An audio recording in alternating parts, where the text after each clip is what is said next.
శుభోదయం. క్రీస్తు యేసునందు ప్రియమైన విశ్వాసులారా, సజీవుడు పునరుద్ధారణ అయిన యేసుక్రీస్తు యొక్క పరిశుద్ధ నామంలో మీ అందరికీ ఉదయకాల శుభాలు తెలియజేస్తున్నాను. మన టిఎల్సి అనుదిన ఆహారంలో యెహోషువ గ్రంథం 3వ అధ్యాయం 5వ వచనాన్ని చదువుకుందాం. యెహోషువ, రేపు యెహోవా మీ మధ్య అద్భుత కార్యములను చేయును గనుక మిమ్మును మీరు పరిశుద్ధపరచుకునని జనులకు ఆజ్ఞ ఇచ్చెను. దేవుని బిడ్డలారా, ఈ ఉదయకాల సమయంలో దేవుడి మాట ద్వారా నీతో నాతో మాట్లాడుతూ ఉన్నాడు. ఈ వచనాన్ని మనం గమనించినట్లయితే 2 తలంపులు మనకి జ్ఞాపకం చేస్తున్నారు.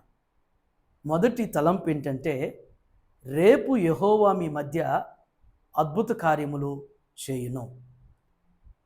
రేపు మీ జీవితంలో, మీ కుటుంబంలో, మీ బిడ్డల జీవితంలో అద్భుతమైనటువంటి కార్యాలు చేయును అనేటువంటి మాట జ్ఞాపకం చేస్తున్నాడు. అద్భుతాలు చేయటం అనేటువంటిది మన దేవునికే సాధ్యం. ఎందుకంటే మన దేవుడు శక్తి కలిగినటువంటి దేవుడు. ఆయన మాటతో ఈ శూన్యాన్ని సృంద సృష్టిగా మార్చినటువంటి దేవుడు, నీవు నేను ఆరాధించి నమ్మినటువంటి దేవుడు. మనం గమనిస్తే ప్రపంచంలో 7 వండర్స్ గురించి జ్ఞాపకం చేసుకుంటాం. అప్పటికీ ఇప్పటికీ ఆ 7 వండర్స్ గురించి మాట్లాడుతూ ఉంటారు. కానీ మన బైబిల్ గ్రంథంలో గమనిస్తే దేవుడు చేసినటువంటి వండర్స్ అనేటువంటివి ఎన్ని అద్భుతాలు బైబిల్ గ్రంథంలో మనం చూడగలుగుతాం. ఎన్ని అద్భుతాలంటే మచ్చుకి 2-3 పాత నిబంధనలో, నూతన నిబంధనలో ఒక 2 జ్ఞాపకం చేస్తాను.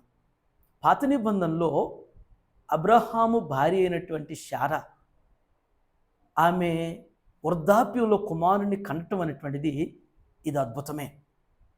ఇది ఎంత గొప్ప వండర్ అంటే, ఎండిపోయినటువంటి ఆమె గర్భం, ఇక పిల్లలు పుట్టేటువంటి పరిస్థితి కూడా లేనటువంటి పరిస్థితుల్లో దేవుడు అద్భుతంగా అబ్రహాము శారాకి కుమారుని ఇచ్చినటువంటిది ఎంత గొప్ప అద్భుతమో. మరి నూతన నిబంధనలో మరొక అద్భుతం ఏంటంటే, లాజరు మరణించినటువంటి లాజరు మరి భూస్థాపన కూడా పూర్తయిపోయి 4 దినాలు అయిపోయింది. మరి ఆ లాజర్ని, మరియ మార్తల సహోదరునటువంటి ఆ లాజర్ని మరి యేసుస్వామి 5వ దినాన వచ్చి లాజరు అని పేరు పెట్టి పిలిచినప్పుడు ప్రేత వస్త్రాలతో లాజరు సమాధి నుండి బయటకు వస్తున్నాడు. ఇది అద్భుతం కాదా? కాబట్టి అద్భుతాలు చేయగలిగినటువంటి సమర్థులు, శక్తిమంతుడు మన దేవుడు. అందుకనే యెహోషువ ఆనాడు మన పితరులతో అంటున్నాడు, రేపు మీ మధ్య యెహోవా అద్భుత కార్యాలు చేస్తాడని. ఆ విధంగానే మన పితరులు చూస్తూ ఉండగా వారి కళ్ళ ముందు దేవుడు అద్భుతమైనటువంటి కార్యాలు దేవుడు చేశాడు. ఈ దినం నీవు నమ్మగలిగితే, నీవు విశ్వసించగలిగితే, నీ జీవితంలో, నీ కుటుంబంలో, నీ బిడ్డల జీవితంలో అద్భుతాలు చేయగలుగుతారు.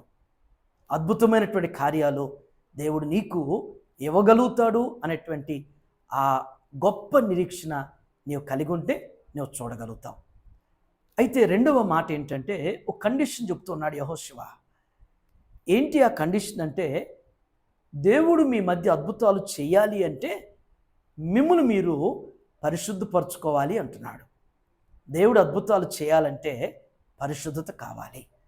దేవుడు కార్యాలు చేయాలంటే ఎలా పడితే అలా ఉంటే, ఎలాంటి జీవితంలో ఎలా పడినటువంటి కుటుంబాల్లో దేవుడు అద్భుతాలు చేయడానికి కండిషన్ అది. పరిశుద్ధత, హోలీనెస్ అనేటువంటిది కలిగి ఉంటే దేవుడు వ్యక్తిగతంగా, కుటుంబపరంగా, బిడ్డల పరంగా దేవుడు అద్భుతాలు చేస్తాడు. ఆ విధంగా ఉదయకాల సమయంలో మనల్ని మనం పరిశుద్ధపరచుకొని పవిత్రమైనటువంటి భక్తి కలిగి, పవిత్రమైనటువంటి జీవితం కలిగి ఆయన కార్యాలు, ఆయన అద్భుతాలు మనం అనుభవించేటువంటి వారుగా, ఆశించినటువంటి వారుగా సిద్ధపడితే దేవుడు అట్టి కార్యాలు మీ అందరి జీవితాల్లో దేవుడు అనుగ్రహిస్తూ మహిమ పొందనగాక. ఆమెన్. ఈ దినం జన్మదినం జరుపుకుంటున్నటువంటి వారు మన సంఘ సభ్యులు రాణి రాజారావు గారి యొక్క కుమార్తె పింకీ యుఎస్లో ఉంటుంది. ఆ బిడ్డ యొక్క జన్మదినం, ఆ బిడ్డకు జన్మదిన శుభాకాంక్షలు తెలియజేస్తున్నాను. ఇలాంటి బర్త్డేస్ ఇంకనేకం తన జీవితంలో జరుపుకుంటూ దేవుడు ఆ బిడ్డను విద్యలో వర్ధలింప చేయనుగాక. మరొకరు మన సంఘ సభ్యులు విద్యలంకర్ గారి యొక్క పెద్ద కుమార్తె సునీత సద్గుణ గారు, వారిది కూడా ఈ దినం జన్మదినం. వారికి జన్మదిన శుభాకాంక్షలు శుభాశిష్యులు తెలియజేస్తున్నాను. దేవుని పరిచర్యలో దంపతులైనటువంటి సునీత సద్గుణ గారు వారి కుటుంబం దేవుని పరిచర్యలో వర్ధిల్లుతూ నమ్మకంగా వారిని దేవుడు దీవించుగాక. మరొకరు మన సంఘ సభ్యులు మరి బంగారు బాబు గారు భువనా గారి యొక్క వివాహ వార్షికోత్సవ శుభాకాంక్షలు వారికి తెలియజేస్తున్నాను. దేవుడు 128వ సంకీర్తన వారి జీవితంలో స్థిరపరిచి పిల్లలు చూసేటువంటి ధన్యతలోని కృపలోనికి దేవుడు వారి ఇరువురికి కూడా ఆయన ఆరోగ్యాలు సకల సౌభాగ్యాన్ని నిరంతరం అనుగ్రహించి బలపరచునుగాక.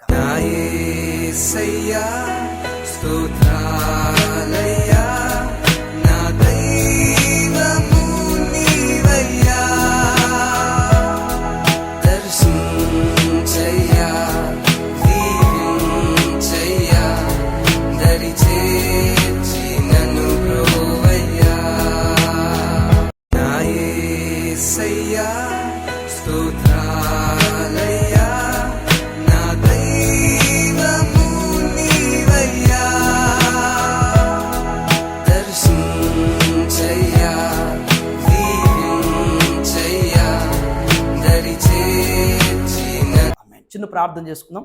దయగల మా తండ్రి, కృపగల నాయన, మీకు వందనాలు. ఈ ఉదయం ప్రభువా మీ మాట ద్వారా మా అందరితో మీరు మాట్లాడినందుకు వందనాలు చెల్లిస్తున్నాం. నిజమే నా తండ్రి, అద్భుతాలు చేయగలిగినటువంటి శక్తిమంతులు మీరు. అద్భుతమైనటువంటి కార్యాలు దేవా ఈ సృష్టిలో మా బ్రతుకుల్లో మా కుటుంబాల్లో అనుగ్రహించి చేసేటువంటి దేవుడుగా మా పక్షాన ఉన్నటువంటి మా దైవమా మీకు వందనాలు చెల్లిస్తున్నాం. దేవా మీ అద్భుతాలకు నా తండ్రి మా జీవితాలు పవిత్రపరచబడాలని, పరిశుద్ధత కలిగి జీవించినప్పుడు మీ కార్యాలు మా జీవితాల్లో మా కుటుంబాల్లో జరుగుతాయని చెప్పేసి దేవా మీరు జ్ఞాపకం చేసిన దాన్ని బట్టి మీకు వందనాలు. దేవా పైకి భక్తి పరులుగా కనపడేటువంటి వారుగా కాకుండా అంతరంగ పరిశుద్ధత కలిగిన తండ్రి మేము మీ కార్యాలు పొందుకుని మీకు సాక్షికరంగా వర్ధిల్లేటువంటి కృపద ఇచ్చాను. ఈ దినం నా తండ్రి జన్మదినం జరుపుకున్నటువంటి పింకీని బట్టి మీకు వందనాలు చెల్లిస్తున్నాను. అలాగే సునీత గారిని బట్టి మీకు వందనాలు చెల్లిస్తున్నాం. ప్రభువా నా వల్ల నీకు దీర్ఘాయువును, నీవు జీవించు సంవత్సరాలు అధికమవుతాయని సెలవిచ్చేట్లుగా దేవా ఇలాంటి బర్త్డేస్ వారి జీవితంలో ఇంకా అనేకం జరుపుకుంటే మీ కృపలో దీవించబట్టు సహాయం చేయండి. వివాహ వార్షికోత్సవం జరుపుకున్నటువంటి మా ప్రియులు బంగారు బాబు గారిని బట్టి భువనా గారిని బట్టి మీకు వందనాలు చెల్లిస్తున్నాం. వారి జీవితంలో ప్రభువా వారికి మంచి ఆరోగ్య ఆయుష్ను అనుగ్రహిస్తూ వారి బిడ్డలను చూసిన ఆయన మీ దయలో ఇంకెక్కువగా వారు వర్ధిల్లేటువంటి కృప దేవ దంపతులైనటువంటి మా ప్రియులకు మీరు అనుగ్రహించి బలపరచండి. మరొక పర్యాయం ఆయన ఇదను టీఎల్సీ అనుదిన ఆహారం చూస్తున్న ప్రతి బిడ్డను ప్రతి కుటుంబాన్ని మీరు జ్ఞాపకం చేసుకునే ప్రభువా ఏ అద్భుతాల కొరకు ఏ ఆశ్చర్యమైన కార్యాల కొరకు నాయన ఆశిస్తూ కనిపెడుతూ నిరీక్షిస్తున్నారో వారందరి జీవితంలో మీరు అనుగ్రహించిన తండ్రి దేవా ఆ కార్యాలు అనుభవించడానికి నాయన అయ్యా కండిషన్ జ్ఞాపకం చేసినట్లుగా నా తండ్రి పరిశుద్ధత పవిత్రత కలిగి దేవా మీ కార్యాలు ఆశించేవారుగా నిరీక్షించి బలపరచమని యేసు నామములో ఈ ప్రార్థన మీకు సమర్పించున్నాను తండ్రి. ఆమేన్. దేవుడు మిమ్మల్ని అందరినీ దీవించునుగాక.